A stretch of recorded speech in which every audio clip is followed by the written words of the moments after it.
Halo, selamat datang di podcast Dirdik ITB. Tentunya juga spesial karena tentunya kita juga akan membahas mengenai peraturan-peraturan akademik yang ada di kampus ITB. Tentunya juga saya sudah bersama narasumber kita pada siang hari ini. Ada Ibu Santi. Selamat siang, Bu Selamat siang, Santi. Mbak Aja. Baik, dalam keadaan sehat ya, Bu Santi. Alhamdulillah. Oke. Baik, dan tentunya juga mohon izin saya Ajeng Ayu yang akan memandu, sebetulnya nanti akan banyak sekali ngobrol dengan Bu Santi pada siang hari ini, begitu ya. Dan sebelumnya mohon izin saya akan bacakan terlebih dahulu profil narasumber kita siang hari ini. Beliau adalah Dr. Paremai Santi, beliau adalah dosen di Fakultas Teknik Sipil dan Lingkungan. Beliau tergabung dalam kelompok keahlian teknik lepas pantai, dan saat ini beliau mengemban jabatan sebagai Kasubdit Administrasi Pendidikan di Direktorat Pendidikan Kantor Wakil Rektor Bidang Akademik dan Kemahasiswaan ITB tentunya ya Bu ya. Wah, seru sekali Bu hari ini. Selamat tentunya juga ini ya Bu ya, di kampus ITB sekarang banyak sekali perubahan-perubahan yang tentunya juga mengikuti peraturan selama masa pandemi, mungkin seperti itu ya Bu Santi ya. Betul. Oke, baik. Dan tentunya juga untuk para mahasiswa ITB tentunya juga mohon diperhatikan secara benar-benar gitu ya Bu ya, secara betul-betul. Tentunya juga perubahan-perubahan akademik ini tentunya juga harus selalu diperhatikan oleh seluruh sivitas akademi ITB. Mungkin juga terkait ini ya Bu ya, yang pertama mungkin banyak sekali mahasiswa-mahasiswa baru Bu yang tentunya juga ingin mengetahui bagaimana sebetulnya tahapan pembelajaran ketika mereka menjadi mahasiswa baru yang ada di ITB Bu. Mungkin bisa dijelaskan juga, silakan Bu Santi. Ya mungkin baik, terima kasih nih Mbak Ajeng. Sebelumnya saya sampaikan dulu ya bahwa ini betul terkait dengan peraturan akademik ya, peraturan akademik ITB, dan kebetulan peraturan akademik ini adalah baru terbit tahun 2021, baru beberapa bulan yang lalu. Jadi mungkin selain untuk mahasiswa baru juga untuk mahasiswa lama ya, karena ada beberapa yang berubah. Versi sebelumnya itu dari tahun 2019 yang berlaku. Kemudian sekarang peraturan akademik ITB tahun 2021 gitu. Iya. Dari mana dulu nih? Saya bicara tentang kurikulum. Iya, baik. Mungkin terkait ini Bu, tahapan pembelajaran yang dilakukan untuk pertama mungkin terkait jenjang sarjana terlebih dahulu mungkin ya Bu ya, yang ada di ITB ya. Jadi jenjang atau tahapan di program sarjana ya. Jadi di ITB ini sebetulnya Mbak Ajeng, selain program sarjana kita juga punya program akademik yang lain, yaitu program pasca sarjana, magister, doktor, dan juga ITB juga menyelenggarakan program profesi gitu. Nah, kita bahas dulu dari mulai program sarjana ya. Jadi program sarjana ini di ITB itu terdiri dari 2 tahapan sebetulnya ya. Tahapan yang pertama itu adalah untuk tahun pertama ya, sejak mahasiswa diterima di ITB begitu. Nah, yang kita kenal sebetulnya sebagai TPB. Kalau dikenalnya sebagai itu ya, mungkin TPB di ITB gitu. Nah, TPB ini singkatannya adalah tahap persiapan bersama ya. Di dalam tahap persiapan bersama sebetulnya mahasiswa baru yang diterima di ITB itu diberikan bekal mengenai ilmu-ilmu dasar ya. Kemudian juga bagaimana dibekali juga kebiasaan-kebiasaan ilmiah yang akan menjadi dasar untuk mengikuti jenjang berikutnya seperti itu. Nah, kemudian setelah tahap TPB, kemudian tahap berikutnya adalah tahap sarjana ya. Ini masuk ke dalam sebetulnya tergantung kepada program studinya ya. Jadi mata kuliah yang diberikan itu tergantung kepada kurikulum program studi seperti itu. Oke, baik. Tentunya juga terkait mahasiswa baru tadi ya Bu ya, tentunya juga pastinya informasi terkait semester reguler begitu ya Bu ya. Apa sih sebetulnya semester reguler itu Bu? Semester reguler itu sebetulnya adalah semester ganjil atau semester genap ya di dalam 1 tahun ajaran ya. Dan itu terdiri dari kegiatan selama 16 minggu ya, 16 minggu kegiatan akademik, dan biasanya terdiri dari 14 minggu untuk perkuliahan kalau memang itu dalam bentuk perkuliahan, dan juga 2 minggunya dalam bentuk evaluasi ujian gitu. Ya, seperti itu. Mungkin terkait semester reguler juga pastinya biasanya ada istilah semester pendek ya Bu ya.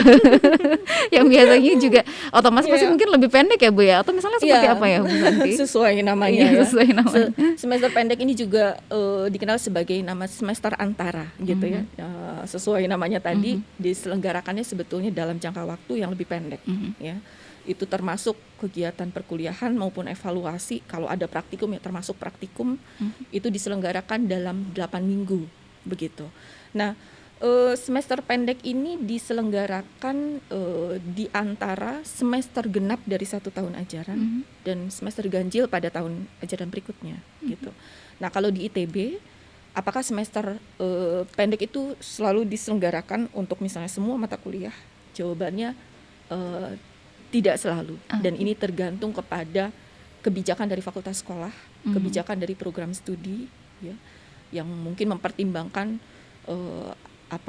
kesiapan dari dosen pembimbingnya, bukan dosen pembimbing, dosen pengampu mata kuliahnya, begitu ya, dan juga kesiapan fasilitasnya seperti itu. Jadi tidak harus selalu diselenggarakan untuk seluruh mata kuliah. Oke, baik. Tentunya juga tadi kita sudah membahas dengan Bu Santi ya Bu ya terkait TPB, lalu juga bagaimana proses semester reguler dan juga semester pendek yang ada di ITB begitu ya. Dan tentunya juga nanti kita akan ngobrol banyak lagi terkait peraturan akademik lainnya di Dirdik ITB. Jangan kemana-mana, tetap mendengarkan podcast Dirdik ITB. Oke, selamat datang tentunya di podcast Dirdik ITB. Tentunya juga sebelumnya kita sudah banyak sekali berbicara mengenai peraturan-peraturan akademik yang ada di kampus ITB. Dan tentunya juga sekarang bersama dengan Bu Santi juga ya, Bu Santi ya. Oke, baik. Dan tentunya juga kita akan membahas mengenai SKS. Ini menarik Bu, karena buat kita mahasiswa biasanya SKS itu dikenal sistem kebus malam ya Bu ya. Tapi sebetulnya tentunya kalau dalam di akademik tentunya juga SKS ini sangat penting ya Bu ya. Mungkin jika Bu Santi bisa menyampaikan Bu, apa sih sebetulnya SKS dan satu SKS itu gimana ya Bu ya gitu. Baik, silahkan Bu Santi. Oke, jadi SKS bukan sistem kebus malam ya. Jadi SKS itu sebetulnya merupakan satuan beban atau tolak ukur dari beban pembelajaran ya dari mahasiswa gitu ya. Nah, tadi Mbak Ajeng tanya sebetulnya apa sih definisi satu SKS ya. Jadi memang agak berbeda nih, terutama untuk mahasiswa baru yang sebelumnya di SMA ya, belum mengenal SKS itu apa gitu ya. Jadi nanti mahasiswa untuk menempuh atau menyelesaikan satu program pendidikan itu ada ketentuan mengenai berapa total beban yang harus dia tempuh, yang harus mahasiswa tempuh begitu ya. Nah, untuk definisinya di ITB ini berbeda definisi satu SKS untuk setiap program. Ya, jadi tadi ada program sarjana, kemudian ada program pasca sarjana, dan juga ada program profesi. Definisi satu SKS-nya beda-beda. Nah, untuk kita bicara untuk program sarjana dulu ya. Jadi untuk program sarjana pun definisi satu SKS-nya ada pembagian tergantung kepada bentuk pembelajarannya gitu. Nah, untuk yang pertama, untuk bentuk pembelajaran perkuliahan, satu SKS itu terdiri dari, yang pertama adalah 50 menit per minggu, per semester, itu kegiatan pembelajaran ya.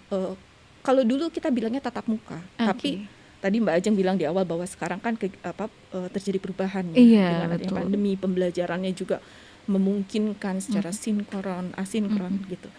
Kembali lagi ke definisi bahwa satu SKS yang tadi 50 menit itu adalah pembelajaran secara sinkron ya, jadi antara mahasiswa dan dosen begitu. Dan kemudian selain itu ada 60 menit itu adalah kegiatan terstruktur ya, jadi mahasiswa melaksanakan tugas begitu ya, atau responsi begitu. Itu kegiatan terstruktur. Nah, terstruktur ini bisa diselenggarakan secara sinkron maupun asinkron ya. Dan kemudian ada juga satu lagi adalah 60 menit untuk kegiatan mandiri. Jadi mahasiswa mungkin selain tadi ada pembelajaran kelas misalnya ya, atau maupun tatap muka langsung ataupun online, atau mengerjakan tugas, tapi mahasiswa juga di dalam satu SKS ini ada porsi untuk belajar sendiri, mempersiapkan sendiri. Misalnya belajar referensi literatur gitu ya, ketika yang perlu disiapkan untuk belajar mempelajari materi-materi begitu, seperti itu. Nah, kemudian kita masih bicara untuk program sarjana. Tadi kalau bentuknya perkuliahan ya. Nah, kemudian sekarang kalau misalnya bentuknya memungkinkan juga seminar seperti itu ya. Nah, satu SKS itu definisinya adalah 100 menit untuk proses belajarnya, kemudian 70 menit per minggu per semester ya. 100 menit per minggu per semester. 70 menit per minggu per semesternya itu adalah untuk kegiatan mandirinya, begitu. Nah, kemudian bentuk yang ketiga memungkinkan juga bahwa proses pembelajaran ini misalnya melalui praktik lapangan begitu ya, atau praktikum atau penelitian mahasiswa. Nah, ini di total bahwa satu SKS itu terdiri dari 170 menit. Ya, 170 menit per minggu per semester. Ya, di dalam satu semester itu. Jadi definisinya seperti itu. Jadi kalau misalnya ada ketentuan mungkin nanti di dalam pembahasan berikutnya ya. Jadi untuk menyelesaikan program sarjana itu perlu menempuh berapa SKS sih totalnya? Itu adalah 144, nanti kita bahas di yang berikutnya. Artinya nanti adik-adik mahasiswa bisa menghitung lah ya, kurang lebih berapa sebetulnya totalnya, seperti itu. Ya. Oke, baik. Mungkin juga terkait khusus untuk SKS di program sarjana ya, Bu Santi, terkait mungkin ketentuan beban SKS maksimum, Bu, yang diizinkan bagi mahasiswa program sarjana di ITB itu gimana, Bu? Bicara maksimum, sebetulnya gini Mbak, tadi saya sampaikan bahwa untuk menempuh program sarjana, justru kita bicaranya bahwa minimal mahasiswa harus menempuh 144 SKS. Dan ini harus disesuaikan dengan ketentuan kurikulum dari masing-masing program studi, begitu ya. Kemudian setelah itu juga kalau kita bicara SKS, ada juga setiap semesternya tuh mahasiswa mengambil berapa sih, gitu ya. Nah, untuk program sarjana sebetulnya secara normal di ITB di dalam satu semester itu terdiri dari 20 SKS. Ya, itu di dalam kurikulumnya. Ya, tapi nanti dalam pelaksanaannya mahasiswa mungkin saja mengambil lebih dari 20. SKS normal itu, 20 SKS itu ya. Tentu nanti akan tergantung kepada capaian akademik dari mahasiswa pada yang ditempuh sebelumnya. Jadi misalnya untuk semester yang akan datang gitu ya, semester yang akan datang mahasiswa itu secara normal 20 SKS, tapi dia boleh diperkenankan untuk mengambil lebih tergantung kepada capaian akademik yang kita namakan nilai rata-rata ya dari semester yang sekarang gitu. Kalau ada lebih besar dari ketentuan tertentu, mahasiswa diperbolehkan mengambil. NR yang lebih dari 3 ya, jadi NR semester yang lalu itu lebih dari 3, mahasiswa diperkenankan untuk mengambil sampai dengan 22 SKS. Dan kemudian bisa sampai 24 SKS juga kalau nilai rata-rata pada semester yang baru saja berlalu itu 3,5. 3,5 ya. Baik, tentu mungkin yang perlu lagi ditambahkan ya Mbak Ajeng. Jadi apakah otomatis mahasiswa boleh? Itu kan baru diperkenankan ya. Tapi kemudian tentu harus ada persetujuan. Ya, persetujuan ini yang pertama adalah dari wali. Jadi mahasiswa di ITB selama menempuh studinya akan ada dosen wali, di mana mahasiswa di dalam satu semesternya minimal harus melakukan konsultasi kalau dia mau melakukan pengambilan mata kuliah, jumlah SKS yang akan dia tempuh, terutama kalau yang akan lebih dari beban normalnya, itu harus mendapatkan persetujuan dosen wali. Jadi untuk satu dan lain hal mungkin dosen wali itu memiliki pertimbangan sehingga mungkin saja mahasiswa tidak diizinkan gitu ya. Meskipun diperkenankan ya Bu ya. Meskipun diperkenankan gitu ya. Jadi tentu ya itu nanti ada pertimbangan. Ada pertimbangan. Gitu ya. Jadi sebetulnya persetujuan dari dosen wali itu Bu berarti didapatkan ketika awal semester ya Bu ya? Ya, jadi di awal semester ini kan ada yang namanya kegiatan pendaftaran ulang. Jadi pendaftaran ulang ini sifatnya wajib untuk setiap mahasiswa ketika akan masuk memulai satu semester gitu ya. Nanti kegiatan daftar ulang ini adalah ketentuan yang menjaga status mahasiswa itu sebagai mahasiswa aktif gitu ya. Jadi karena dengan status aktif itulah mahasiswa ini kemudian bisa menempuh studi ataupun layanan akademik yang lainnya di ITB gitu ya. Jadi ini juga mungkin saya sekaligus ingin meng-highlight ya, menyampaikan kepada mahasiswa, terutama mahasiswa baru, bahwa jangan sampai terlewat yang namanya kegiatan pendaftaran ulang. Nah, tadi kembali lagi dengan dosen wali, biasanya di awal semester sebelum masuk ke dalam awal semester ada jadwal tertentu untuk kegiatan perwalian perwalian ya Bu Ya, ya, kegiatan perwalian, betul. kemudian pengisian rencana studi. Jadi Iya. pengisian rencana Oke. studi oleh mahasiswa, kemudian mahasiswa harus berkonsultasi dengan dosen wali yang kita Iya. namakan kegiatan perwalian. Mhm. Nah, dalam masa itulah Mhm. dosen wali mungkin mengizinkan Iya. atau tidak mengizinkan. Ya, tergantung nanti kasus dari setiap mahasiswa. Iya betul. Tentunya juga dengan banyak pertimbangan ya Bu ya dari dosen wali, tentunya juga dengan mengenal mahasiswa Iya. bimbingannya, Iya, betul. mahasiswa walinya ya Bu ya. Iya. Oke, baik. Tentunya juga tadi Bu Santi sempat membahas mengenai mahasiswa aktif ya Bu ya. Jadi Iya. kegiatan mengisi rencana studi tadi, Iya. lalu juga perwalian itu juga tentunya juga menjadi salah satu syarat untuk kita mahasiswa itu tetap terdaftar sebagai mahasiswa aktif Iya. di ITB gitu ya Iya. Bu ya. Iya. Mungkin mau dijelaskan terlebih dahulu Bu, sebetulnya apa sih definisi dari mahasiswa aktif di Iya. ITB itu gitu ya Bu ya? Iya. Jadi status aktif ini kembali lagi Iya. saya perlu mengingatkan, menitik beratkan, ini sebetulnya status yang sangat penting ya untuk mahasiswa dapat melaksanakan kegiatan akademik. Jadi ITB tidak memperkenankan mahasiswa yang tidak berstatus aktif itu menempuh kegiatan akademik ataupun memperoleh layanan akademik. Ya. Memperoleh layanan akademik ini contohnya apa? Jadi misalnya mahasiswa misalnya yang biasanya berjalan gitu. Mahasiswa ada proses perbaikan nilai begitu ya. Kemudian ada satu lain hal, ada nilai-nilai yang mungkin perlu diadministrasikan ya untuk satu hal khusus di luar jadwal. Nah, kalau mahasiswa itu di dalam status yang tidak aktif, maka proses-proses itu tidak bisa dilakukan untuk mahasiswa tersebut, begitu ya. Dan kemudian termasuk misalnya dia tidak diperkenankan untuk nabung. Biasanya kan ada istilah ya, kita nabung aja dulu gitu, nabung ngambil mata kuliah nggak usah terdaftar. Nah, di ITB itu tidak ada seperti itu, begitu ya. Jadi mahasiswa harus betul di dalam posisi aktif, baru kemudian akan mendapatkan hak-haknya ya dalam menempuh pembelajaran, dalam mendapatkan layanan administrasi pendidikan seperti itu. Ya. Oke. Lalu juga sebetulnya mungkin ada juga ya Bu ya beberapa, karena mahasiswa itu sangat unik ya Bu ya. Jadi memang jadi mahasiswa. Iya.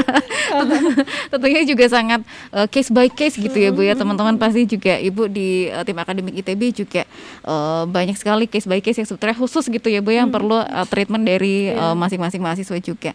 Sebetulnya ketika ada case begitu Bu, mahasiswa tidak mendaftarkan ulang begitu, tidak daftar ulang selama 1 semester gitu ya Bu ya. Nah itu seperti apa Bu kalau di ITB? Gimana ya? Ya nih mahasiswa. Jadi kadang-kadang ada aja kasus seperti itu. Iya. Jadi mahasiswa kalau misalnya pada saat tes terdengar ya. Oke. Jadi kalau misalnya mahasiswa pada 1 semester dia tidak melakukan pendaftaran ulang gitu ya. Semester berikutnya dia akan melakukan pendaftaran ulang. Yang perlu mahasiswa lakukan adalah meminta izin ya. Jadi persetujuan.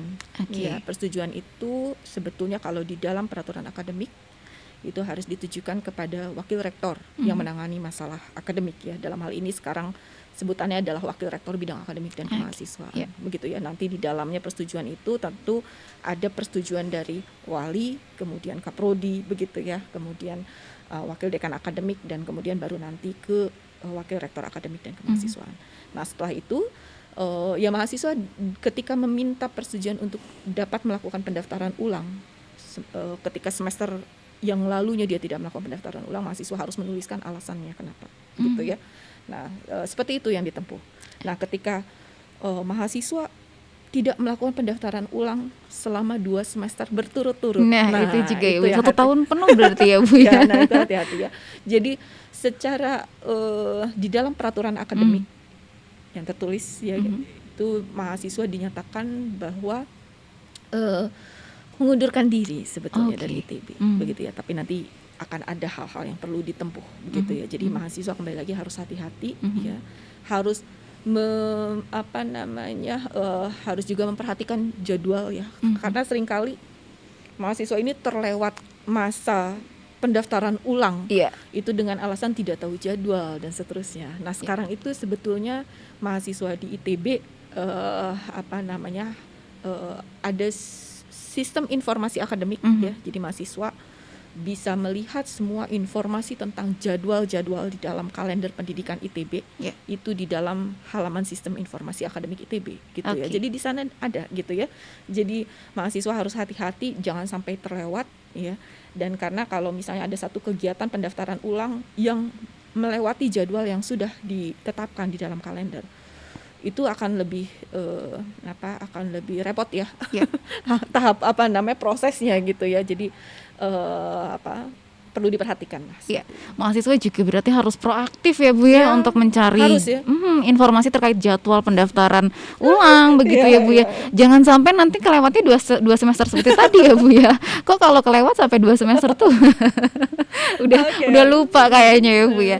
Oke, baik. Mungkin juga bisa disampaikan Bu tadi untuk informasi-informasi terkait update begitu ya, untuk mengakses informasi terkait akademik ITB bisa diakses melalui website ataupun Instagram atau seperti apa Bu? Untuk informasi-informasi itu? Ya.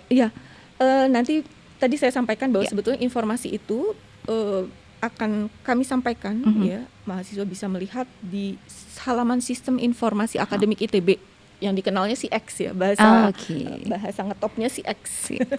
Six gitu ya. Nah, di sana ada. Jadi mahasiswa bisa melihat jadwal yang terdekat di halaman utamanya, ataupun kalau mau melihat rangkaian jadwal selama 1 tahun ajaran, mahasiswa juga bisa mengunduh kalender pendidikan di tahun ajaran ini berjalan ya Bu ya. Bisa mengunduh, di sana ada kalender pendidikan termasuk peraturan akademik ya. Jadi file dari peraturan akademik mahasiswa disarankan atau diwajibkan lah ya. Paling tidak gitu pernah membaca seluruh rangkaian, meskipun kita sekarang sedang membahas isi peraturan ya, tapi mahasiswa juga harus membaca seluruh isi peraturan akademik di ITB, yang mana itu juga bisa diunduh oleh mahasiswa di halaman sistem informasi tadi. CX tadi ya Bu ya.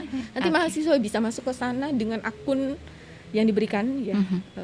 Nanti pada saat mahasiswa diterima akan kita sampaikan akun, password untuk setiap mahasiswa bisa mengakses sistem informasi akademik itu.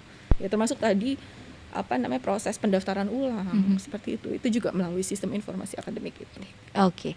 Baik. Tadi mungkin kita sudah membahas mengenai SKS ya Bu ya, dan juga tadi terkait bagaimana sebetulnya kita tetap bisa menjadi mahasiswa aktif di ITB ya Bu ya. Menjadi status mahasiswa aktif begitu ya Bu ya, dan juga nanti kita akan membahas mengenai mata kuliah dan hal-hal lainnya terkait peraturan akademik di ITB. Jangan kemana-mana di podcast Dirdik ITB. Lalu sebetulnya untuk tadi sudah definisi terkait SKS, satu SKS di program sarjana ya Bu ya. Lalu juga sebetulnya SKS di program pasca sarjana ini Bu. Nah, seperti apa Bu Santi? Tadi saya sampaikan bahwa di ITB definisi satu SKS untuk sarjana dan pasca sarjana berbeda. Tadi penjelasan untuk satu SKS program sarjana. Nah, sekarang kalau untuk satu SKS program pasca sarjana, magister dan doktor, itu seperti apa sih di ITB? Ya, jadi itu terdiri dari total 5 jam ya per minggu per semester. Ya, kalau di breakdown 5 jam itu terdiri dari 50 menit ya pembelajaran sinkron ya dengan antar mahasiswa dan dosen begitu. Dan kemudian 1 hingga 2 jam untuk kegiatan terstruktur ya, jadi pengerjaan tugas ya. Jam per minggu per semester ya, kita bicara seperti itu. Dan kemudian 2-3 jam kegiatan mandiri. Jadi untuk pasca sarjana ini memang besar juga porsinya untuk kegiatan mandiri seperti itu. Oke. Lalu juga sebetulnya untuk program pasca sarjana ini sendiri ya Bu ya, sebetulnya berapa total SKS untuk program pasca sarjana ini ya Bu ya, magister dan doktor tadi? Tadi untuk sarjana 144 untuk menempuh program sarjana. Ya, kalau untuk program magister minimal total SKS yang ditempuh adalah 36 SKS, yaitu dalam kurikulum 4 semester ya. Sementara untuk program doktor totalnya 42 SKS. Minimal 42 ya, SKS dalam kurikulum 8 semester. Seperti itu. Oke. Lalu juga mungkin ini pertanyaan menarik ya Bu ya, karena ketika misalnya mahasiswa sarjana begitu ya Bu ya, tapi juga melihat ada wah kayaknya seru nih mata kuliah di program pasca sarjana begitu ya Bu ya. Boleh nggak sih Bu Santi kalau misalnya mahasiswa program sarjana mengambil program studi Iya. mata kuliah di program studi pasca sarjana ya Bu ya? Iya, boleh ya di dalam peraturan akademiknya boleh dituliskan di sana gitu ya. Tapi tadi untuk beberapa ketentuan kan ada beban SKS maksimum. Kalau di dalam program sarjana saja gitu ya ada batasan SKS normal, SKS lebih yang bisa sampai 22 atau 24 SKS. Nah, tadi kan kita punya definisi yang berbeda ya. Definisi yang berbeda antara program sarjana dan program magister begitu. Nah, itu yang yang nanti akan dilihat itu adalah ketentuan jamnya. Jadi untuk mahasiswa dengan IP 3,00 dia bisa sampai 70 jam per minggu per semester total antara mata kuliah sarjana dan mata kuliah magisternya ya, atau bisa sampai 80 jam juga untuk mahasiswa sarjana yang memiliki NR ya lebih dari 3,5 seperti itu. Jadi nanti dilihat bukan batasan 22 SKS atau 24 SKS-nya, tapi kita konversikan dulu ke dalam jamnya karena tadi definisinya berbeda. Oke. Jadi pada intinya boleh tentunya ya Bu ya. Dan catatan yang pentingnya maaf Mbak. Iya, silakan. Kita harus ada persetujuan tadi ya. Selalu ya Bu ya. Iya, persetujuan dosen wali ya. Oke. Baik. Mungkin itu informasi terkait program pasca sarjana dan juga jumlah SKS ya Bu ya di program pasca sarjana ITB. Oke, dan tentunya juga selanjutnya mengenai tadi sudah kita berbicara mengenai SKS juga ya Bu ya. Tentunya juga SKS terkait dengan mata kuliah pastinya ya Bu ya. Mungkin di ITB ada jenis-jenis mata kuliah yang ada di ITB Bu, mungkin mau dijelaskan juga. Oke, baik, tadi SKS kita sekarang bicara mata kuliah ya. Jadi mata kuliah ini lebih kepada sifatnya kali ya Mbak. Jadi sifat mata kuliah itu ada dua secara garis besar ya. Ada mata kuliah wajib dan mata kuliah pilihan. Ya tadi di dalam program sarjana tadi kita singgung bahwa untuk menyelesaikan program sarjana ada ketentuan minimal ya 144 SKS. Nah, 144 SKS ini nanti terdiri dari mata kuliah tadi jenisnya. Apakah seluruhnya mata kuliah wajib? Nanti pertanyaannya begitu. Tidak ya. Jadi di dalamnya itu ada sekian SKS mata kuliah wajib dan sekian SKS mata kuliah pilihan, dan itu adalah angka-angka minimal sebetulnya. Nanti tergantung program studinya. Jadi mungkin hal yang perlu disampaikan juga mahasiswa, terutama mahasiswa baru nih ya, nanti mengenal di ITB itu kan tahap persiapan bersama, ada mahasiswa diterima fakultas atau ada juga yang diterima sebagai program studi. Nah, silakan mengenal kurikulum program studi ya. Kurikulum program studi nanti di sana ada 144 SKS itu ketentuannya seperti apa.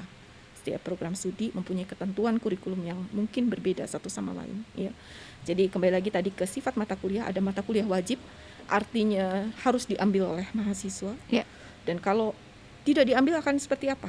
Ya nanti ketika mahasiswa akan lulus itu akan kita periksa ya, akan kita periksa apakah seluruh mata kuliah wajibnya sudah diambil atau belum. Katakanlah ada mahasiswa sarjana yang menempuh 148 SKS,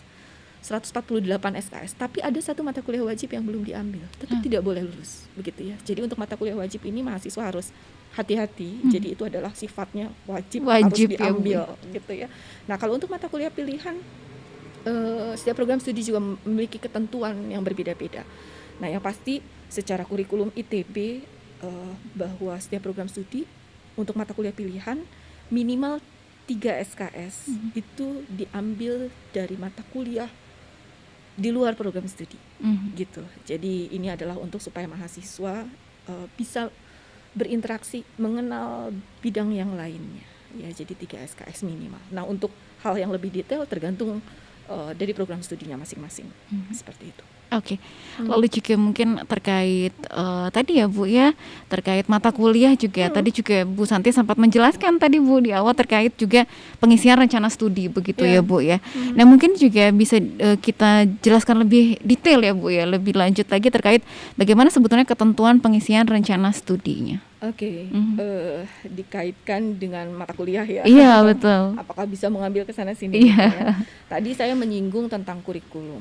Ya, Mhm. kurikulum itu adalah sebetulnya dia susunan mata kuliah yang dirancang Mhm. ya oleh program studi, itu ada secara terintegrasi Mhm. ya untuk satu capaian tertentu, capaian lulusannya akan seperti apa. Dan urutannya itu sudah berdasarkan rancangan tadi gitu Oke. ya. Jadi nanti ketika kita kaitkan dengan pengambilan mata kuliah, maka mahasiswa harus memperhatikan urutannya itu tadi di dalam Mhm. kurikulum ya. Nanti mahasiswa mungkin pada saat berjalannya nanti ya akan tahu bahwa satu mata kuliah ini mungkin ada ketentuan yang tertulis di dalam kurikulum program studi bahwa untuk mengambil mata kuliah ini harus pernah mengambil mata kuliah apa yang sebelumnya gitu ya. Itu adalah untuk menggambarkan juga atau untuk menerapkan tadi bahwa pengambilannya itu ada ketentuan urutannya Ya. gitu ya. Jadi nanti mahasiswa ketika akan menempuh satu semester tertentu, jadi dia harus memperhatikan kurikulum pada semester itu, mata kuliah wajib apa saja yang harus diambil, maka itu yang didahulukan gitu ya. Nah setelah itu baru kalau misalnya ada slot sampai dengan tadi beban normal per semesternya untuk sarjana misalnya 20 SKS, Iya. atau dia boleh mengambil sampai 24 SKS, dia bisa mengisi dengan mata kuliah pilihan gitu. Jadi mahasiswa perlu memperhatikan itu. Oke Mbak Ajeng, mungkin satu hal juga yang penting ya. Iya. Di ITB itu tadi Mbak Ajeng tanya di awal tentang TPB ya, ada Iya. tahap ya untuk sarjana, ada TPB, tahap persiapan bersama, Mhm. dan tahap sarjana Mhm. gitu. Nah, mahasiswa untuk bagi mahasiswa yang belum menyelesaikan mata kuliah TPB dalam 1 tahun, Mhm. ya sebetulnya kan itu 1 tahun ya. Iya. Kalau dia secara normal lancar bisa selesai dalam 1 tahun. Tapi ketika 1 tahun itu mahasiswa belum selesai, maka mahasiswa harus mendahulukan mengambil mata kuliah TPB-nya. Ya, Oke. jadi harus menyelesaikan dulu yang TPB-nya. Karena apa? Nanti mungkin kita akan bicara juga tentang batas waktu studi di ITB. Itu ITB menerapkan ada batas waktu studi untuk TPB, gitu ya. Jadi yang harusnya secara normal bisa selesai dalam 1 tahun, tapi masih bisa diberikan kesempatan hingga 2 tahun total dari awal gitu ya, artinya 1 tahun tambahan untuk menyelesaikan itu. Dan kalau misalnya tidak bisa menyelesaikan dalam 2 tahun, meskipun mahasiswa sudah mengambil mata kuliah program studi tahapan sarjana itu lebih banyak, ada mata kuliah yang belum selesai di tahap persiapan bersama, maka akan DO ya. Oke. Karena ada batasan seperti itu. Oh, gitu. karena 2 tahun itu tadi ya, Bu Iya, ya? betul. Jadi itu juga harus menjadi perhatian, terutama untuk mahasiswa baru ya. Jadi nanti di dalam rencana studi ketika akan masuk ke tahun kedua, kalau misalnya mahasiswa masih memiliki mata kuliah yang belum lulus di TPB begitu. Jadi harus itu dulu yang diambil, harus itu dulu yang diselesaikan. Betul. Jadi tentunya juga mahasiswa juga harus memperhatikan ya Bu ya, tahap persiapan bersama ini juga harus lulus dulu nih gitu ya Bu ya, harus semuanya sudah diambil baru deh bisa fokus ke mata kuliah wajib lainnya ataupun mata kuliah pilihan-pilihan yang lainnya begitu ya Bu ya.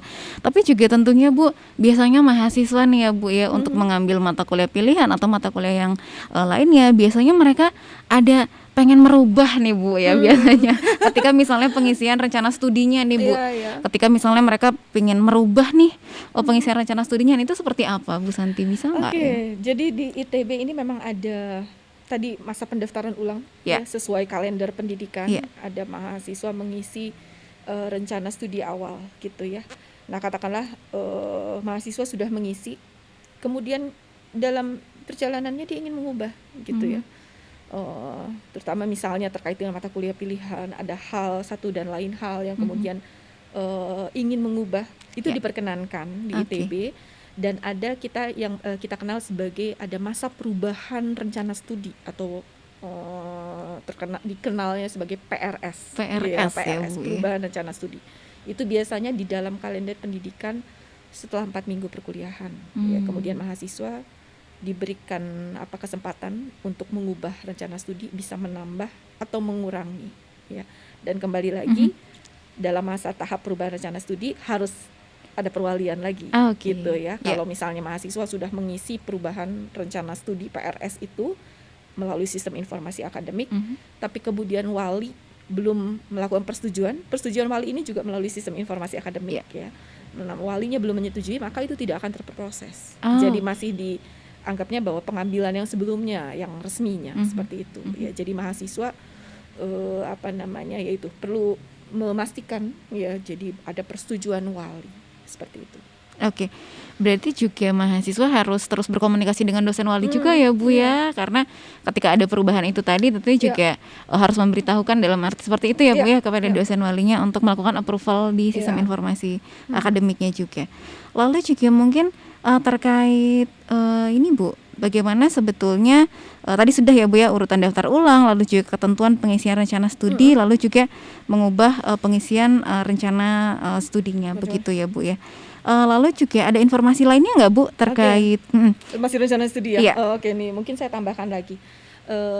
Tadi sebetulnya secara tidak langsung sudah disampaikan ya, dalam masa pendaftaran ulang itu ada kegiatan apa aja. Nah mungkin saya tegaskan lagi bahwa dalam masa pendaftaran ulang gitu, mahasiswa itu ada kegiatan apa aja sih gitu ya, sehingga kemudian dianggap proses pendaftaran ulangnya selesai gitu ya. Nah yang pertama adalah mahasiswa melakukan pengisian rencana studi. Saya begini karena dulu zaman saya sih mengisi form. Kita mengisi ya Bu ya, masih mencatat kita dulu. Sekarang pengisian rencana studi melalui sistem informasi akademik gitu ya. Jadi mahasiswa memilih mata kuliah mana yang akan dia ambil di dalam semester tertentu gitu ya. Dan kemudian setelah itu mahasiswa harus konsultasi dengan dosen wali ya. Itu yang dinamakan tahap perwalian. Jadi pengisian rencana studi dilanjutkan dengan tahap perwalian. Kalau wali sudah menyetujui, pertanyaannya apakah sudah selesai daftar ulangnya? Belum. Ya, jadi masih ada yang namanya mahasiswa harus melakukan pengunduhan kartu studi mahasiswa atau KSM. Ya, jadi KSM ini sebetulnya adalah berisi lembar bukti mahasiswa melakukan pendaftaran ulang, sekaligus itu adalah catatan mahasiswa bahwa itulah mata kuliah yang akan dia tempuh pada semester yang akan dia hadapi, begitu ya. Nah, mahasiswa harus mengunduh. Jadi nanti ketika dosen wali sudah melakukan approval di sistem informasi akademik, tahapan berikutnya adalah mahasiswa mengunduh KSM. Ya, sama di halaman sistem informasi akademiknya gitu. Nah, ketika itu baru pendaftaran ulang selesai. Dia nggak selesai. Nah, kalau belum selesai seperti apa? Dia tidak tercatat ya. Tidak tercatat mengambil mata kuliah itu. Dan mungkin saya harus sampaikan hati-hati ketika tadi ya itu menyangkut status aktif ya. Status aktif ini kemudian akan kemana sih? Kalau mahasiswa mengisi rencana studi, kemudian perwalian, kemudian persetujuan wali, kemudian unduh di KSM, kemudian data pengambilan mata kuliahnya akan masuk ke dalam sebuah daftar pengambilan kuliah, peserta kelas dari satu kelas tertentu mata kuliah yang dia ambil, gitu ya. Nanti kemudian daftar itu yang akan menjadi absen, bukti kehadiran, bukti pengisian daftar nilai, gitu. Jadi kalau proses pendaftaran ulang ini tidak selesai, maka nama mahasiswa tidak akan muncul di daftar-daftar berikutnya, gitu ya. Dan ketika tidak muncul pada daftar berikutnya, misalnya katakanlah dosennya tidak kurang memperhatikan seperti itu artinya nanti nilainya tidak bisa dimasukkan karena dia tidak tercatat secara resmi, seperti itu. Jadi itulah rangkaian yang saya perlu tegaskan bahwa mahasiswa harus pastikan setelah persetujuan wali itu harus melakukan pengunduhan KSM. Nah, seringkali Mbak Ajeng, banyak kasus-kasus ya, selama saya misalnya di Direktorat Pendidikan, mahasiswa terlewat mengunduh KSM, atau mahasiswa tidak sadar bahwa dosen walinya belum melakukan approval. Mungkin dia sudah melakukan komunikasi ya. Jadi komunikasi dengan WA, telepon kalau di masa sekarang ya. Kalau di masa yang normal tentu harus ketemu dengan dosen wali, komunikasi. Sudah melakukan itu, tapi dosen wali kelewatan lupa mungkin ya untuk melakukan approvalnya secara sistem. Dan mahasiswa tidak memeriksa kembali. Jadi itu mahasiswa harus memastikan di dalam masa pendaftaran ulang itu dia harus memastikan bahwa dosen wali sudah melakukan persetujuan terhadap pengambilannya. Ya. Banyak sekali mahasiswa yang dia merasa sudah mengisi rencana studi dan kemudian dia tidak cek lagi apakah dosen wali. Jadi karena mahasiswa bisa melihat status itu ya, dosen walinya sudah melakukan approval atau belum. Jadi mahasiswa bisa memantau itu. Jadi mahasiswa harus pantau terus. Kalau dosen walinya belum, ingatkan dosen walinya untuk Iya. melakukan persetujuan seperti itu. Oke, tentunya juga tadi mengingatkan dosen wali juga ya Bu ya, mengkomunikasikan dengan bahasa yang baik pula gitu ya Bu ya, Iya, dengan betul. dosen walinya Betul, gitu ya Bu ya. harus ya. Iya. Dan tentunya juga memantau sebetulnya jadwal-jadwal sampai kapan sih sebetulnya begitu ya Bu ya. Tentunya juga ini juga bisa masuk ke terkait ketentuan perwalian nih ya Bu ya. Jadi sebetulnya perwalian ini tuh berapa lama sekali misalnya, atau misalnya seperti apa sih Bu informasi terkait ketentuan perwalian ini mungkin Bu? Iya. Nah, biasanya masa perwalian itu tidak khusus disebut sebagai perwalian Iya. saja di luar pengisian rencana studi ya. Iya. Kalau di kalender pendidikan, kegiatan itu bersatu di dalam satu jadwal. Mhm. Jadi pengisian rencana studi dan perwalian pada masa itu gitu. Oke. Jadi mahasiswa silahkan langsung melakukan perencanaan studi, jangan kemudian menunda hingga batas waktu itu gitu ya, karena nanti kan ada persetujuan dosen wali gitu kan. Jadi mahasiswa segera isi di dalam awal jadwal itu, kemudian melakukan perwalian, persetujuan, termasuk persetujuan dan pengunduhan KSM ya, itu harus dilakukan pada masa itu gitu, pada masa yang dituliskan di dalam kalender pendidikan ya.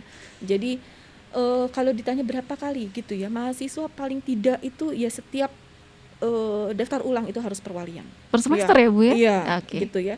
Nah, tentu di luar itu mahasiswa harus menjaga komunikasi dengan dosen wali ya, karena dosen wali itu kan seperti orang tua ya, orang tua mahasiswa di kampus ya Bu ya. gitu. Dan dosen wali perlu tahu beberapa, terutama ya kalau kita harapkan proses pembelajaran pendidikan mahasiswa di ITB lancar gitu ya. Nah, tapi untuk hal-hal tertentu gitu ya, mahasiswa harus menjaga komunikasi terutama jika ada masalah kendala-kendala gitu ya, karena dari komunikasi dengan dosen wali kita bisa segera untuk mencari jalan keluar. Nanti dosen wali yang akan berkomunikasi dengan ketua program studi misalnya ya, untuk mencari jalan keluar dan seterusnya gitu ya. Mahasiswa kalau ada kendala jangan menyimpan sendiri gitu ya, karena nanti bukan hanya sekadar mahasiswa punya masalah, tapi juga ada kelalaian. Itu yang harus diperhatikan ya, ketika mahasiswa lalai ini, nah ini akan ada konsekuensinya gitu ya. Jadi segera mahasiswa harus proaktif tadi ya, yang namanya mahasiswa ya. Betul Harus membangun diri gitu ya, bahwa ini adalah sebuah bagian dari proses pembelajaran.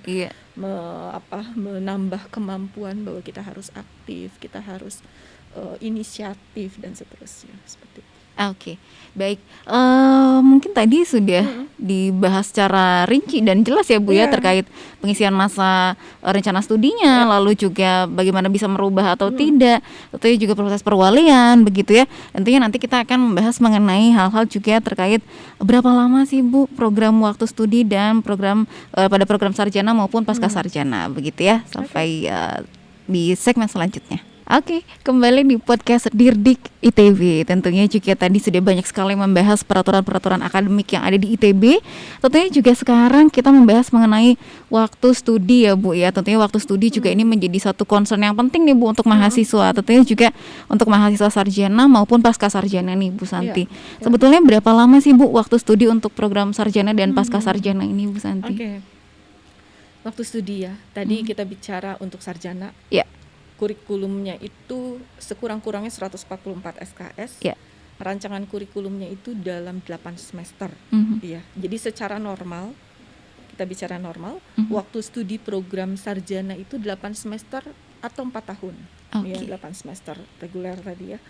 Jadi atau 4 tahun. Nah, kalau untuk program magister, program pasca sarjana, yang pertama program magister ya. Magister ini tadi saya singgung bahwa kurikulumnya adalah dirancang 36 SKS minimal selama 4 semester. Jadi waktu studi normalnya adalah 4 semester atau 2 tahun untuk magister gitu ya. Dan kemudian kalau untuk doktor, kurikulumnya adalah minimal 42 SKS dalam 8 semester. Jadi waktu studi normalnya 8 SKS.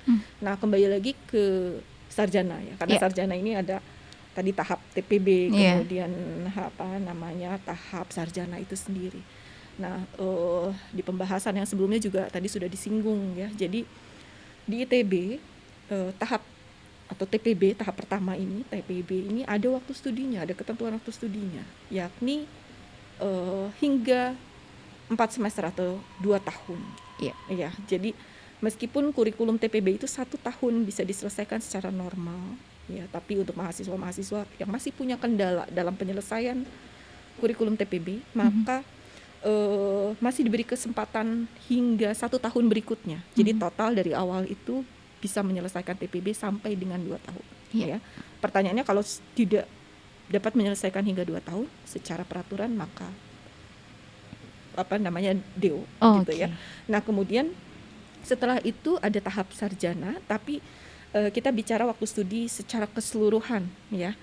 Batas waktu studi secara waktu studi normalnya untuk tahapan total dari TPB hingga selesai itu adalah 8 semester, tapi masih bisa diberikan kesempatan hingga 6 tahun atau 12 semester. 12 gitu semester ya. Jadi kalau lebih dari itu ya artinya mahasiswa DO. Dan kemudian kembali lagi kalau sudah mahasiswa terkait dengan waktu studi dan perlu mendapat perpanjangan waktu studi, itu harus ada hal-hal yang perlu ditempuh oleh mahasiswa ya, persetujuan. Jadi harus mengajukan pengajuan perpanjangan waktu studi yang diajukan kepada wakil rektor bidang akademik dan kemahasiswaan, dan itu ada ketentuannya. Jadi secara detail silahkan mahasiswa nanti, semoga tidak mengalami ya Mbak ya. Tapi kalau misalnya ada mahasiswa yang kemudian dihadapkan pada masalah waktu studi, maka harus memperhatikan. Jadi di dalam buku peraturan akademik kita ada ketentuan tentang itu. Jadi mahasiswa harus betul-betul memperhatikan hal tersebut ya Bu ya. Oke, lalu juga mungkin di luar program sarjana dan program pasca sarjana ya Bu ya, ada juga program ini ya Bu ya, jalur untuk penyatuan sarjana magister itu ya Bu ya. Nah ini menarik juga Bu, masa studinya tuh seperti apa dan programnya seperti apa juga ya Bu? Mungkin sekilas dulu ya Mbak ya. Jadi di ITB ini ada yang namanya program penyatuan sarjana magister atau PPSM. Kalau dulu dikenalnya dengan fast track. Ya, jadi sesuai dengan fast track, penyatuan jalur program penyatuan. Jadi mahasiswa itu punya kesempatan untuk menempuh 2 program ini, program sarjana dan program magister dalam waktu yang lebih singkat. Ya, kalau secara normal kan tadi 4 tahun ditambah 2 tahun, 6 tahun gitu ya menyelesaikan. Tapi dengan program jalur penyatuan ini, mahasiswa bisa menempuh program sarjana dan program magister dalam waktu total 5 tahun gitu ya. Nah, kemudian bagaimana itu bisa ditempuh? Yaitu pada saat mahasiswa masih berstatus sebagai mahasiswa sarjana, dia diperkenankan untuk mengambil mata kuliah program magister yang sebetulnya memang itu diperuntukkan untuk pemenuhan kurikulum program magister. Ya, nanti apakah semua mahasiswa bisa mengikuti ini? Ya, ada ketentuannya sebetulnya ya. Jadi di peraturan akademik disampaikan bahwa mahasiswa sarjana yang memiliki prestasi akademik yang baik, detailnya silahkan nanti dilihat begitu ya. Tapi secara garis besar ada ketentuan mahasiswa program sarjana yang memiliki capaian akademik yang baik. Ya, nanti dilihat pada semester 5 atau semester 6 ada jumlah SKS minimal yang sudah harus lulus. Misalnya kalau dia mendaftar program penyatuan ini di semester 5, maka ada jumlah SKS yang harus lulus, atau semester 6 ada harus lulus berapa SKS, maka dia diperkenankan untuk ambil itu. Nah, dalam hal itu mata kuliah program magister bisa diambil saat dia sarjana minimal 9 SKS. Seperti itu ya. Jadi artinya kembali lagi bahwa masa studi normal PPSM untuk 2 program magister sarjana dan magister itu bisa 5 tahun. Jadi magisternya itu diselesaikan 1 tahun ketika mahasiswanya berstatus magister, gitu ya. Jadi tetap mahasiswa harus menyelesaikan dulu sarjananya, kemudian mata kuliah program magister yang diambil saat dia menempuh sarjana akan dialihkan ke dalam kurikulum pemenuhan program magister, dan sisanya itu hanya diambil dalam 1 tahun, tapi masih bisa diberikan perpanjangan. Tadi kalau yang ini boleh sampai 6 tahun misalnya, untuk PPSM ini masih boleh sampai dengan 3 semester. Gitu, seperti itu. Iya, tentunya juga dengan konsultasi tadi ya Bu ya, dengan sudah dikonsultasikan dengan dosen dengan dosen wali ya Bu ya. Lalu juga tadi sudah ada sempat dibahas juga terkait perpanjangan masa studi itu tadi gitu ya Bu ya. Sebetulnya kalau untuk yang sarjana tuh tadi sudah sampai 6 tahun begitu ya Bu ya. Nah, bagaimana sebetulnya ketika perpanjangan itu Bu, ada hal-hal yang perlu diperhatikan juga nggak Bu oleh mahasiswa untuk perpanjangan masa studi ini? Ya tadi saya sampaikan bahwa ada detailnya Ya, mahasiswa ketika sudah melewati masa studi normal ya. gitu ya, dan kemudian perlu mendapat perpanjangan, maka mahasiswa harus mengajukan Mhm, harus mengajukan permohonan perpanjangan masa studi mhm, gitu. Nah, ini harus diketahui oleh program studi ya, dalam hal ini wali, mhm. prodi begitu ya, dan kemudian juga nanti disetujui oleh dalam level fakultas sekolah, sampai Mhm. sebetulnya utamanya adalah pengajuannya kepada wakil rektor bidang akademik. Nah, Oke. ketika disetujui, maka mahasiswa akan mendapatkan kesempatan untuk masih menyelesaikan program sarjana itu gitu. Ya. Seperti itu. Oke. Mm-mm. Dan biasanya ketika ada perpanjangan masa studi itu biasanya juga ada beberapa mahasiswa yang mengambil cuti kuliah ya Bu ya. Nah, itu juga biasanya case by case juga ya Iya, Bu ya, iya. cuti kuliah ini. Nah, Mm. mungkin prosesnya seperti apa sih Bu cuti kuliah Cuti ini? ya. Oke, mungkin saya akan menjelaskannya Iya, secara garis besar aja ya, iya. Mbak Ajeng ya. Jadi di ITB Mhm, diperkenankan cuti kuliah, tentu dengan persetujuan tadi ya. Jadi mahasiswa mengajukan permohonan untuk penghentian studi sementara mhm. gitu. Ya, mengajukan alasannya seperti apa. Permohonannya juga sama, ditujukannya sebetulnya utamanya kepada wakil rektor bidang Oke. akademik dan kemahasiswaan begitu ya. Nah, yang perlu diketahui oleh mahasiswa, jadi yang saya perlu titik beratkan mengenai penghentian studi sementara atau cuti kuliah ini, bahwa itu tidak mengubah batas masa studinya Mhm, yang diberikan untuk mahasiswa ITB mhm. gitu ya. Jadi mahasiswa tetap harus memperhatikan bahwa cuti kuliah itu tidak akan menambah masa studi yang bisa dia tempuh gitu ya. Ya. Nah, kalau di ITB seperti itu aturannya. Nah, kemudian apa yang harus dilakukan oleh mahasiswa? Apakah ketika cuti kuliah ya sudah saja gitu ya, tidak melakukan apa? Mahasiswa tetap harus melakukan pendaftaran ulang 0 SKS ya. Ya. Jadi dia tidak mengambil mata kuliah apapun di dalam rencana studinya ya. Mhm. Jadi dia mendaftarkan ulang 0 SKS, itu adalah untuk menjaga bahwa mahasiswanya masih tercatat Ya. sebagai mahasiswa ITB gitu ya. Jadi seperti itu Mbak Ajeng. Nanti untuk detailnya apa yang harus dilakukan oleh mahasiswa, silakan mahasiswa membaca dari peraturan akademiknya gitu, apa saja yang harus disiapkan oleh mahasiswa ketika akan mengajukan penghentian studi sementara Ya. gitu. Oke, baik. Tadi sudah disampaikan juga terkait cuti kuliah dan yang lainnya Mm-mm. begitu ya. Nanti kita Mm. akan bersambung lagi untuk terkait pembayaran mata kuliah dan tentunya Ya, topik-topik lainnya di podcast Dirdik ITB. ya. Oke, masih di podcast Dirdik ITB. Tentunya tadi sudah sedikit dibahas mengenai cuti kuliah begitu ya Bu Ya. Santi ya. Tentunya juga terkait pengunduran diri lalu juga drop out. Nah, ini juga si isu-isu yang sebetulnya kadang-kadang bikin serem mahasiswa nggak sih Bu? Nah, Ya, mungkin ya. bisa disampaikan juga Bu Santi, Mm. mungkin terkait pengunduran diri terlebih Mm-mm. dahulu ya Bu ya. Mungkin ada Mm-mm. hal-hal yang sangat case by case begitu di Mm-mm. mahasiswa, yang Mm. ada hal lainnya begitu yang menyebabkan mahasiswa ingin mengajukan pengunduran Pengunduran diri. Ini diri. prosesnya seperti apa mungkin Bu Santi? Oke, semoga tidak ada yang mengalami ini, Iya Bu. terutama yang DO tadi. Iya.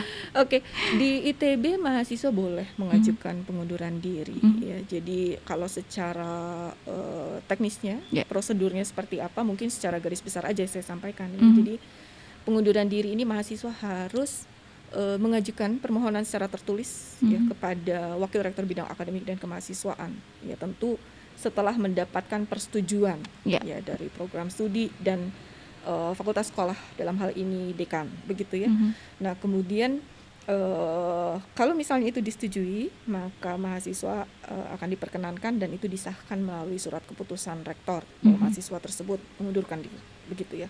Nah, mungkin satu hal nih Mbak Ajeng yang harus saya tekankan ya. Iya. Jadi mungkin ada mahasiswa yang ingin tahu nih, Mhm, boleh nggak ya saya mengundurkan diri dari ITB program mhm, sarjana ya, kita mhm. bicara program sarjana. Eh, Kemudian untuk nanti tahun depannya coba lagi untuk program studi yang lain misalnya gitu ya. Oke. Tahun ini Ya. tuh mengundurkan diri dulu aja. Mhm. Nah, di ITB, di peraturan akademik kita gitu ya. Nanti silahkan lengkapnya dibaca gitu ya Iya. secara seksama. Iya. Jadi untuk program sarjana ini mahasiswa akan gagal di dalam proses seleksi penerimaan mahasiswa baru Mhm. kalau salah satunya itu adalah kalau mahasiswa tercatat sebagai mahasiswa aktif di ITB atau pernah tercatat sebagai mahasiswa ITB gitu Oke. ya. Jadi tidak bisa mahasiswa mengundurkan diri dari satu program studi dari ITB gitu karena alasan misalnya tidak suka dengan program studinya, kemudian nanti dia coba lagi proses seleksi untuk masuk itu. Nah di ITB itu tidak bisa, dan hal itu kita akan ceknya melalui sistem ya, jadi by system ya Bu ya. jadi akan tertangkap ya kalau seperti itu ya, jadi mungkin itu yang perlu ditekankan ya. Oke, jadi tentunya ketika melakukan pengunduran diri itu tentunya akan menjadi track record mahasiswa tersebut ya Bu ya, bahwa sebetulnya sudah pernah menjadi mahasiswa ITB. Jika mendaftarkan kembali tentunya juga tidak akan sudah otomatis terfilter oleh sistem ya Bu ya, tidak akan diproses kembali begitu ya Bu ya. Lalu juga ketika berbicara pengunduran diri biasanya juga ada istilah drop out ya Bu ya. Nah, wah rasanya ini lebih horor lagi gitu ya. Biasanya ditandai dengan mendapatkan surat cinta ya Bu ya dari kampus ya Bu ya. Ini seperti apa Bu Santi, mungkin bisa kita berdoa dulu semoga jangan ada yang mengalami. Nah ini Bu. Itu berat untuk keduanya ya, untuk ITB ya berat, mahasiswa yang mengalami juga berat begitu.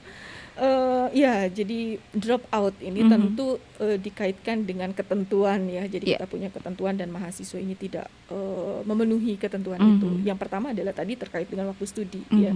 Jadi kalau mahasiswa, kita bicara mahasiswa sarjana, untuk pasca sarjana juga ada ketentuannya ya, tapi saya tidak akan membahas detail di sini ya. Jadi pasca sarjana silahkan nanti membaca ya ketentuan yang bisa menyebabkan mahasiswa itu drop out ya. Nah, kalau untuk program pasca sarjana, mahasiswa itu bisa drop out gitu ya. Tadi terkait dengan waktu studi.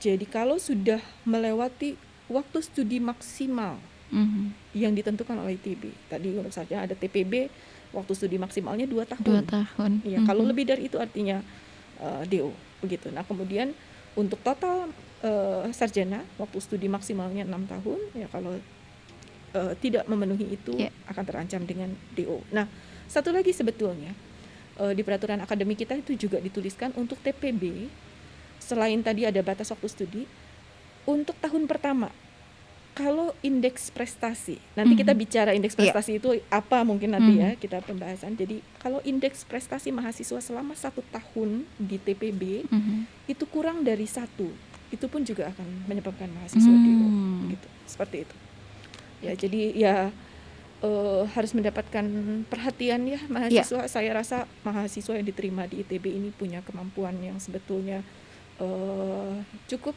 ya, baik begitu untuk menempuh itu. Tinggal mahasiswa bagaimana membuat motivasi strategi, ya Bu ya, motivasi menempuh itu supaya tidak ada itu ya tadi ya, kalau kita harapkan pasal DO itu tidak bekerja. Tidak dialami begitu. Tidak dialami begitu. Ya. Oke, lalu juga tadi mungkin ketika berbicara mengenai pengunduran diri, tadi juga Bu Santi sempat menjelaskan terkait pindah prodi gitu ya Bu ya. Kalau misalnya ingin berpindah ke lain hati gitu ya Bu ya, tapi masih pengen di ITB, nah itu Bu, pindah prodi ini sebenarnya prosesnya seperti apa ya Bu ya? Ya, pada intinya kembali lagi, pindah prodi ini di ITB bukan sesuatu hal yang apa ya, mungkin bisa dikatakan mudah gitu ya, bukan sesuatu hal yang mudah gitu. Ya, tapi bisa gitu, tapi bisa ya. Jadi mahasiswa bisa pindah prodi dengan memenuhi ketentuan-ketentuan yang berlaku. Secara detail silahkan baca di peraturan akademik, tapi secara garis besar yang pertama adalah ada yang betul-betul tidak bisa melakukan pindah program studi adalah mahasiswa yang diterima melalui jalur peminatan. Kalau jalur peminatan mahasiswa tidak bisa. Nah, pindah program studi ini juga saat ini tidak bisa bagi mahasiswa dari kampus Ganesha ke kampus Jatinangor atau kampus Jatinangor ke kampus Ganesha. Kan ITB ada ITB Jatinangor, ITB kampus Ganesha, Jatinangor dan Cirebon gitu ya. Jadi itu pun antar kampus tidak diperkenankan. Nah, kemudian seperti apa yang diperkenankan ya? Jadi mahasiswa yang ingin pindah program studi bukan mahasiswa yang punya capaian akademik yang jelek ya. Justru kita memberikan ya, ITB memberikan izin kalau mahasiswa ini punya capaian akademik yang baik justru. Nah, itu berat ya. Justru berat pindah program studi, tapi dia harus punya capaian akademik yang mana ditandai dengan indeks prestasi selama 4 semester. Jadi mahasiswa harus lulus TPB. Kemudian mahasiswa harus sudah dulu pernah belajar di program studi. Jadi selama 1 tahun. TPB kan tahun pertama semester 1, semester 2 harus lulus. Kemudian mahasiswa masuk ke tahap sarjana di program studinya untuk semester 4 dan semester 5. Jadi harus merasakan 1 tahun dulu belajar di program studinya. Kemudian indeks prestasinya itu harus lebih dari 3,5. 3,5 ini kan capaiannya. Baru diperkenankan. Iya, baru diperkenankan. Jadi bukan ya, Bu. mahasiswa yang kemudian nilainya jelek minta pindah program studi. ITB tidak memperkenankan itu. Iya. Ya, nah ketika itu dipenuhi, ya mahasiswa mengajukan permohonan, kemudian harus mendapatkan persetujuan dari kedua belah pihak ya, dari program studi yang ditinggalkan dan program studi yang akan menerima. Dan kalau program studi ini ada di lain fakultas, maka harus juga ada persetujuan level dekan fakultas dari yang ditinggalkan dan yang diterima, yang menerima yang baru gitu. Jadi kalau ada persetujuan semua seperti ini dan kemudian diajukan, ya bisa diperkenankan, bisa diproses lah pada intinya. Dan Bu, itu ya. berat ya, maksudnya berat untuk 3,5 3,5 itu ya, kalau Bu ya. 3,5 kayaknya udah suka dengan program studi. Jadi sebetulnya program studi yang ditinggalkan juga pengen diperjuangkan dulu begitu ya, Bu ya. Oke. Oh iya, satu lagi Mbak Ajeng. Silakan Ibu. Satu lagi informasi yang penting juga untuk masalah program studi, tidak mengubah waktu studi ya. Jadi kalau dia sudah menempuh 1 tahun di program studinya, maka ketika pindah program studi dia harus menempuh lagi mata kuliah, kan mata kuliah wajibnya ada lagi yang harus dari awal lagi, dan itu tidak mengubah waktu studi. Iya. Gitu, batasan waktu studi yang diberikan. Oke, jadi tetap mulai lagi dari awal ya Bu ya. Baik. Oke. Dari awal tuh dari awal tahap sarjana ya, bukan TPB ya. TPB-nya sih oke. TPB-nya oke Bu ya, karena bersama itu tadi ya Bu ya, sudah bisa diakui selama tidak lebih dari 2 tahun itu tadi ya Bu ya. Oke, baik. Tentunya di podcast Dirdik ITB ini juga tadi kita sudah membahas mengenai cuti, pengunduran diri, lalu juga drop out begitu ya Bu ya. Nah, mungkin selanjutnya kita akan membahas juga mengenai nilai IPK begitu ya, dan juga proses ujian yang ada di ITB begitu ya Bu ya. Oke, kita akan berlanjut ke segmen selanjutnya. Oke, kembali di podcast Dirdik ITB. Tentunya juga sekarang kita akan membahas mengenai ujian, lalu juga setelah ujian pastinya mendapatkan nilai begitu ya Bu ya. Lalu juga nanti kita akan membahas mengenai tentunya proses pembayaran perkuliahan yang ada di ITB. Mungkin yang pertama Bu Santi terkait ujian begitu ya Bu ya. Kalau di ITB mungkin ada peraturan khusus atau misalnya seperti apa, mungkin bisa dijelaskan juga Bu, silakan. Oke, Mbak Ajeng. Jadi yang saya akan sampaikan mungkin aturan umumnya ya, aturan umumnya, karena ujian ini kan menyangkut mata kuliah yang mungkin nanti akan ada aturan khusus tergantung program studi, bahkan tergantung kepada dosen pengampu dari mata kuliah gitu ya. Nah, secara umum mungkin yang saya sampaikan bahwa di ITB ujian itu ada jadwalnya ya. Jadi ada ujian tengah semester atau UTS, kemudian ujian akhir semester atau UAS. Dan di kalender pendidikan ada jadwal ya, minggu biasanya jatuhnya di minggu ke-8 untuk UTS dan minggu ke-16 untuk UAS gitu ya. Jadi ada jadwalnya dan saya tekankan jangan sampai terlewat jadwalnya ya gitu ya. Dan kemudian di dalamnya untuk jadwal spesifik dari ujian mata kuliah yang diambil oleh mahasiswa, nanti program studi sebelum masuk ke masa ujian, program studi akan entry input jadwal ujian dari masing-masing mata kuliah yang diselenggarakan di semester tersebut begitu ya, dan mahasiswa bisa mengakses, mengetahui jadwal itu melalui sistem informasi akademiknya. Jadi jangan sampai jadi sebetulnya tidak ada alasan ya mahasiswa nanti terlewat. Nah, kalau sampai terlewat itu secara sah sebetulnya tidak diperkenankan ya, mahasiswa artinya melakukan kelalaian seperti itu. Nah, kemudian hal yang lain yang mungkin perlu saya sampaikan juga adalah bahwa mahasiswa yang berhak mengikuti ujian, ya bahkan sebetulnya mengikuti perkuliahan, ya, itu adalah mahasiswa tadi dikaitkan sama pendaftaran ulang secara resmi, secara selesai itu ya, mahasiswa yang sudah memiliki KSM, ya. Waktu zaman saya sih sebetulnya harus menunjukkan ya waktu ujian itu harus KSM, kemudian kartu tanda mahasiswa, ya. Tapi artinya dengan mahasiswa memiliki KSM, mahasiswa itu secara resmi terdaftar pada pengambilan mata kuliah itu, dan namanya akan muncul ke daftar nama mahasiswa yang mengambil mata kuliah itu, yang kemudian akan jadi dasar bagi daftar-daftar mahasiswa yang diperkenankan mengikuti ujian, dan bahkan mahasiswa yang berhak untuk mendapatkan penilaian. Ya. Nah, ketika itu tidak ditempuh oleh mahasiswa, maka nilai-nilainya itu tidak dapat diproses. Jadi itu bukan nilai yang sah untuk diakui seperti itu. Jadi mungkin itu yang harus dicamkan Perhatikan. betul, diperhatikan betul oleh mahasiswa begitu ya. Iya. Nggak ada tuh istilah nabung atau seperti apa gitu di ITB ya. Jadi harus diperhatikan. Dan kemudian tadi bahwa aturan-aturan di luar itu tentang ujian silahkan mahasiswa harus update Iya. kepada perkuliahannya ya, mata kuliah yang diambilnya, dosen pengampunya punya ketentuan apa, dan itu harus diikuti. Nah, itu dia ya Bu ya, proaktif juga sebagai mahasiswa ya Ya, Bu ya. lagi-lagi ya. Jadwal kuliahnya kapan, Betul. jam berapa, Betul, begitu ya Bu ya. betul. Oke, baik, tentunya juga biasanya mahasiswa ini juga concern juga Bu, selain kepada ujian, tentunya juga kepada nilai atau indeks nilai atau IPK juga mungkin ya Bu ya ini ya. IPK Nah, ya, mungkin mungkin bisa sedikit ya. iya Bu, bisa disampaikan juga. Untuk nilai, mungkin kalau yang mahasiswa baru biasanya di SMA nilainya dalam angka. Gitu ya. Kalau ini ya. Nah, kalau di kuliah itu, di bangku kuliah kan nilai itu pada akhirnya itu akan berupa indeks A, B, C dan seterusnya. Nah, di ITB itu ada A yang sebetulnya dia konversinya adalah angkanya itu setara dengan 4,0, kemudian ada AB 3,5 gitu ya. A, B, B, B, C dan seterusnya. Yang paling rendah itu E, di mana itu sebetulnya 0 gitu ya. Nah, selain itu juga di ITB juga ada yang namanya indeks T.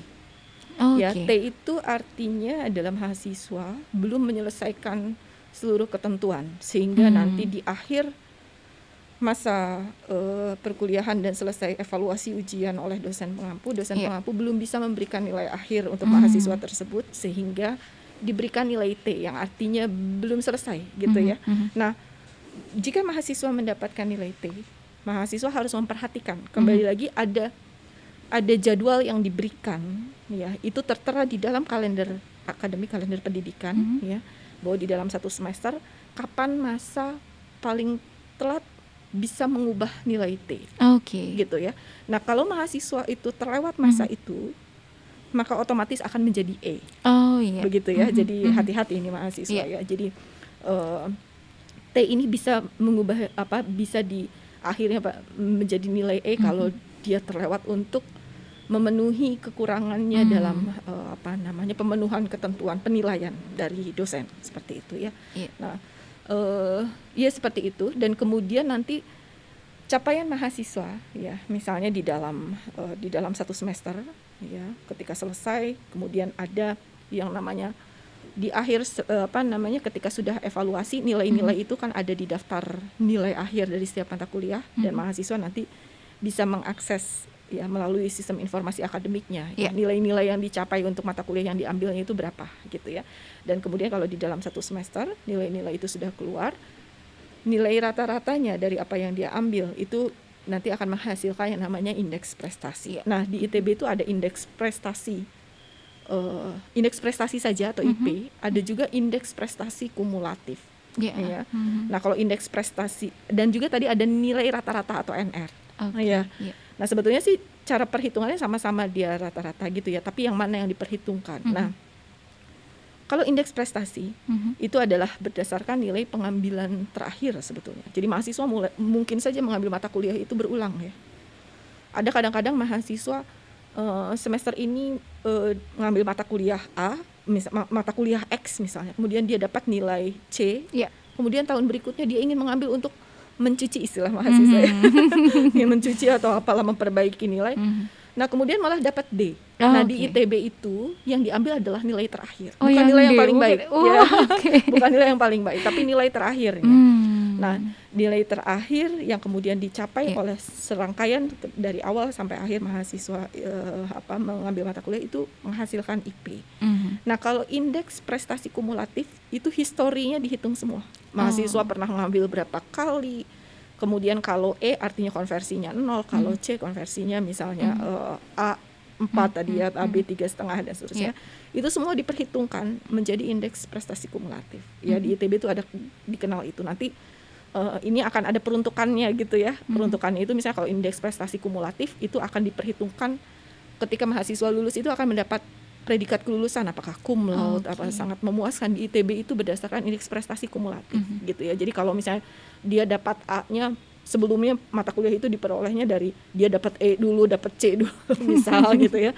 Nah, mungkin indeks prestasi kumulatifnya jadi tidak tinggi dibandingkan Iya. dengan pengambilan yang mengambil sekali kemudian langsung baik seperti itu ya. Nah kemudian kalau NR sebetulnya rata-rata yang dia dari semester yang Keseluruhan ya, Bu. yang sebelumnya, Oh, satu yang semester berikutnya sebelumnya. itu. Oke. Ya, yang tadi itu menjadi ketentuan untuk dia boleh mengambil 20 SKS, 22 SKS atau 24 SKS 24 di itu semester tadi. berikutnya gitu, Oke. seperti itu. Ya. Iya, baik. Sangat jelas Bu, karena tentunya juga Mm-mm. nilai dari mahasiswa ini juga selalu diperjuangkan ya Bu ya. Jadi Ya. hati-hati juga ya Bu ya kalau misalnya, aduh kayaknya pengen A semua misalnya gitu ya, tapi ternyata itu juga bisa jadi strategi yang Iya, ini iya. ya Bu ya untuk mahasiswa ya Iya. Bu ya.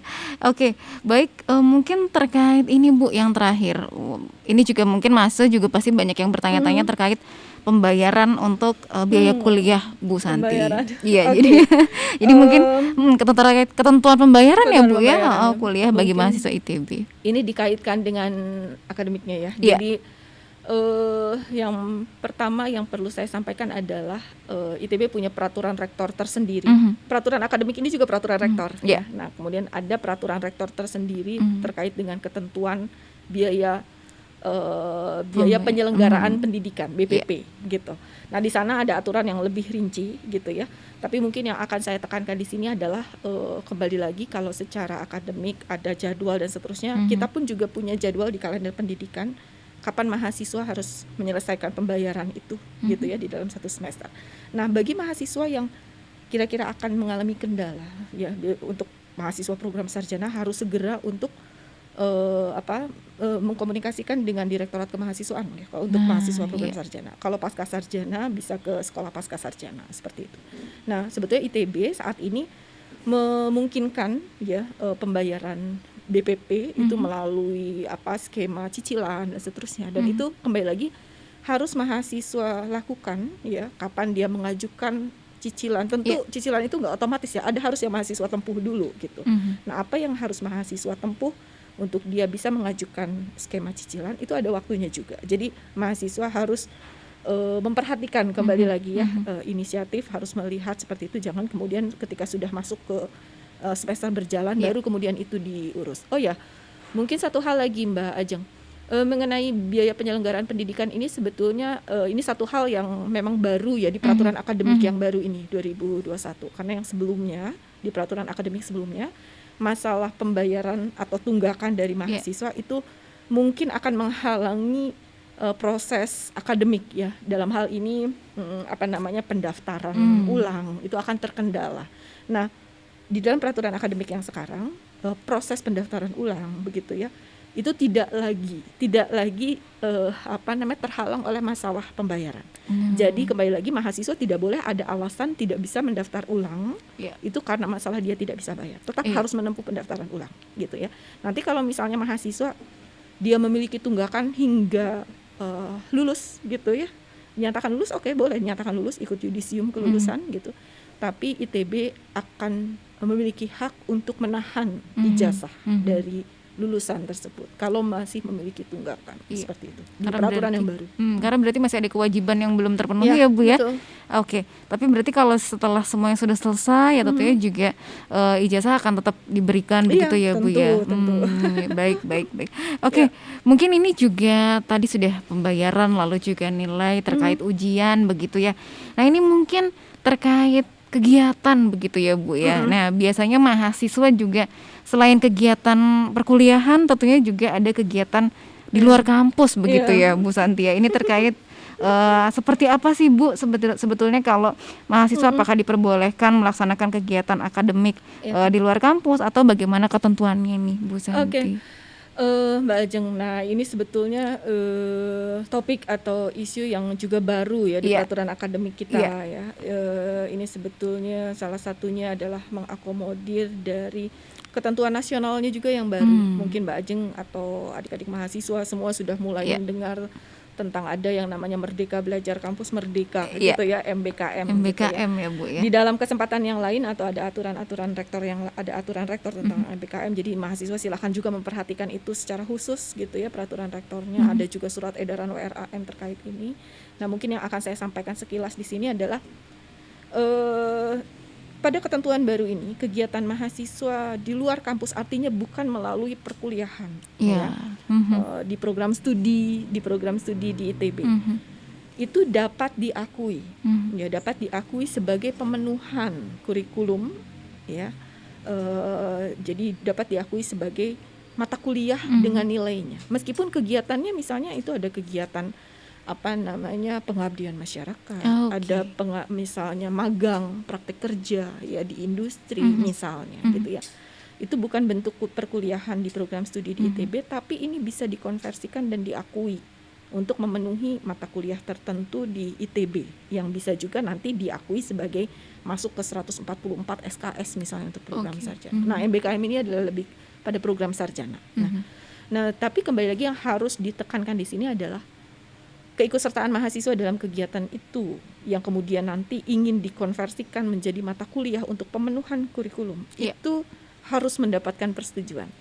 Ya, jadi persetujuannya itu dari mulai persetujuan program studi. Karena apa? Program studi itu yang memiliki kurikulum, ya, yang mengetahui betul mahasiswanya seperti apa. Nanti akan kalau mahasiswa misalnya ingin mengikuti kegiatan tertentu magangnya, program studi harus menilai dulu apakah kegiatannya ini layak untuk diakui gitu sebagai pemenuhan mata kuliah yang akan masuk ke dalam transkrip mahasiswa misalnya seperti itu. Jadi artinya harus ada tadi persetujuan program studi yang kemudian nanti pada akhirnya juga ada persetujuan tingkat wakil rektor bidang akademik. Baru setelah persetujuan itu ada, mahasiswa boleh mengikuti itu, dan nanti di akhir kegiatan itu ada nilai yang atau mata kuliah yang bisa masuk sebagai pengakuan dari kegiatan itu gitu ya. Jadi mungkin penekanannya seperti itu, dan kembali lagi untuk lebih detailnya terkait dengan kegiatan di luar kampus ini ada peraturan rektor tersendiri. Jadi silahkan nanti mahasiswa yang tertarik mempelajari ke sana seperti itu. Iya Bu, sebetulnya isu terkait MBKM ini juga menarik ya Bu ya, karena sebetulnya mahasiswa diberi dalam tanda kutip diberi pilihan gitu ya Bu ya untuk memiliki kegiatan-kegiatan di luar kampus yang tentunya juga tadi ada persyaratannya juga harus diketahui oleh program studi ya Bu ya. Tentunya juga kenapa ini penting untuk dilaporkan karena tadi ya Bu ya untuk dikonversi menjadi mata kuliah dan menjadi nilai yang diakui juga ya Bu ya. Mungkin sedikit menambahkan biasanya di dalam kesempatan-kesempatan forum khusus terkait MBKM hal yang perlu diingatkan terus ke mahasiswa adalah keikutsertaan mahasiswa di dalam kegiatan di luar kampus ya, di luar program studi di ITB ini harus betul-betul ya melihat apakah ada nilai tambah bagi mahasiswa itu. Ya, jadi mahasiswa ITB jangan ada pertimbangan yang lain lah ya. Jadi kalau itu kegiatan itu bermanfaat untuk meningkatkan ya kemampuan saat dia lulus akan menambah kemampuan apa dari mahasiswa. Harusnya mahasiswa ITB melihat ini seperti itu, kesempatan untuk untuk mendapatkan nilai tambah itu, gitu. Ya. Oke. Baik, rasanya hari ini sudah sangat komplit Bu Santi. Kita ngobrol sebetulnya cukup panjang ya Bu ya terkait informasi peraturan akademik yang ada di kampus ITB. Mulai tadi dari terkait semester gitu ya Bu ya untuk program sarjana maupun pasca sarjana, terkait ujian juga, lalu juga bagaimana mengajukan cuti atau misalnya ada proses-proses yang lainnya begitu. Sampai akhirnya tadi terkait Merdeka Belajar Kampus Merdeka tadi begitu ya Bu ya. Baik Bu Santi, mungkin sebelum kita menutup podcast Dirdik ini Bu, mungkin ada hal yang ingin disampaikan kembali Bu Santi, silakan. Ya, sebenarnya tadi sudah ya, tapi kembali lagi penekanannya adalah mahasiswa tadi harus proaktif, harus inisiatif, harus pernah membuka sistem informasi akademik harus pasti ya. Nah kemudian memperhatikan kalender jadwal ITB untuk 1 tahun ajaran. Dapat diakses, dapat diunduh di kalender di sistem informasi akademik, dan kemudian mahasiswa harus pernah membaca peraturan akademiknya. Itu juga bisa diunduh. Tidak ada alasan bahwa mahasiswa tidak mengetahui karena itu bisa mudah diakses. Dan kemudian Mbak Ajeng mungkin tambahan juga bahwa Direktorat Pendidikan punya YouTube ya, dan mungkin informasi itu juga bisa dilihat di Direktorat Pendidikan ITB. Kemudian ada juga media sosial Instagram ya, Akademik ITB. Jadi silahkan follow gitu ya. Iya. Nanti beberapa informasi terkait dengan akademik akan disampaikan di sana juga untuk mahasiswa. Oke, sip, luar biasa tentunya channel-channel komunikasi juga sudah terbuka dari Dirdik ITB ya Bu ya. Tentunya juga tadi kata Bu Santi, pokoknya mahasiswa harus proaktif dan inisiatif begitu ya. Oke, baik, mungkin kita akan bertemu lagi di podcast selanjutnya tentunya juga dengan bahasan-bahasan terkait akademik yang ada di ITB ya Bu Santi ya. Baik, mungkin juga nanti kalau ada pertanyaan lanjutan dari sesi hari ini, teman-teman juga tadi bisa menyampaikan melalui sosial media akademik ITB yang ada di Instagram begitu ya Bu ya. Baik, mohon undur diri, saya Ajeng dan tentunya saya Santi. Oke. Sampai jumpa lagi di podcast Dirdik ITB selanjutnya. Assalamualaikum warahmatullahi wabarakatuh.